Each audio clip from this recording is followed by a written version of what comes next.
we were very accustomed and getting pretty good with version control and abstract.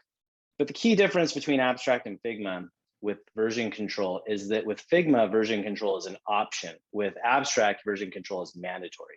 So if you want to work on something and you're going to make a change, you have to make a branch. So it's just like working, it's like using the GitHub workflow for developers. I want to make a change. I'm going to check out the branch, make my changes. I'm going to make commits to those. And now I'm going to go ahead and merge that back and pray that I don't have any conflicts. So you will go through that with Figma if you use it. And we believe that version control is going to be excellent for the design system, right? So if I have, for example, those alerts I'm working on, and then now we're like, hey, we've rolled that and published that out live to the team, but now we want to use toasts, add toasts to that. Now I would be able to take a branch, go work on the toast while everybody is looking at the same version and documentation and not seeing the work that's being done. And then once I'm ready, now I could merge that back up to the design system, and then that would publish it back to all the designers. So the only reason we haven't started doing that yet is because it's just been such a massive lift that we've been working on. We just really haven't had time to be like, have that layer in the way yet. So I know that once we really get the design system going to that next level, it will be essential and it's going to just come in super handy. So I'm sure that there's designers out there that are loving it. Yeah, and let me show this. I think let's dig into this real quick too. Like this is the, and this is also the design system, but their versions obviously working in your files day to day, right? So this is from our way of working doc, which we've leaned on Spotify's documentation too, and the way we've organized our project spaces that our projects equal the products that they represent. And then we have a couple of different project types, right? So we have specs, and the specs equals production, right? So now that instead of master, which was abstract, now specs equals production. So that's becoming our source of truth. And then design is where the design happens. But as we talk about, like, just if you wanted to start a new initiative or you're just exploring something, that's where that happens in Playground. So usually you kind of, I'm going down the other way, but really we go up, right? So we would start at Playground, we would move things into design where we're actually, validating and testing.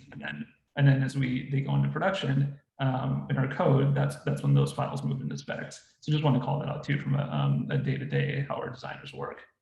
Yeah, no, that's great, Cole. I mean, it's really more of a manual version control, right? So that as we finish up on a project, we got this, like Cole said, we leaned on Spotify, has a really great document you can find in community. And we basically looked at that and said, hey, this is really smart. We should use something like this. So then when you're done with that iteration, you can copy and paste those screens into that source of truth file. And why that's so great is now, Neil can just go ahead and hop in that file and be like, what's going on with my Viasat?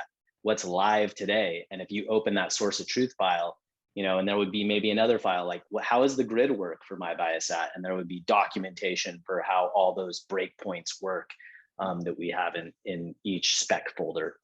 Yeah, we definitely have to explore how branching might work in that context. I mean, it makes way more sense to apply to our design system. But yeah, I mean, it's definitely going to be a trial and error is how we might do branching. Yeah, adding to that, I mean, I think that was what was so cool is that when you were forced to use branching, it really felt more like an obstacle, not a benefit. So I think that's the key distinction, right? So when I'm working on an app, in abstract, it felt kind of something was in my way. I mean, I got good at doing it. It wasn't, now I just pop in a file, Cole pops in a file, we're in the same file, right? And, there's obstacles too with this whole multiplayer thing. I don't think, you have to have good communication with multiplayer, and you got to have maybe, I don't know if you have some more info on that, Cole, with like, our file etiquette and things like that. So this is the takeaway is when we talk about, bringing teams on and the socialization of this concept. So once we decided to, pull the trigger on this, we again leaned on Spotify's documentation and we created this way of working doc. And this is what now we use to onboard team members and stakeholders. And in here, right, there is a little piece on multiplayer best practices, right? So we wanted to set up guardrails, right, and etiquette around, because this is a new concept and everyone has different levels of, comfort with this idea of people being in your files and watching and that kind of thing. So we wanted to be very clear as to how we should go about moving through people's files, and this idea of like you know, don't work on something that someone else is actively working on, make a copy to do your edits, introduce yourself with the cursor, which is, they've done a really good job with that in FigJam, you know, where you have the cursor chat. So, and leaving comments. So there's, yeah, so we definitely bake this into our way of working, into how people should sort of work or react when jumping into those files.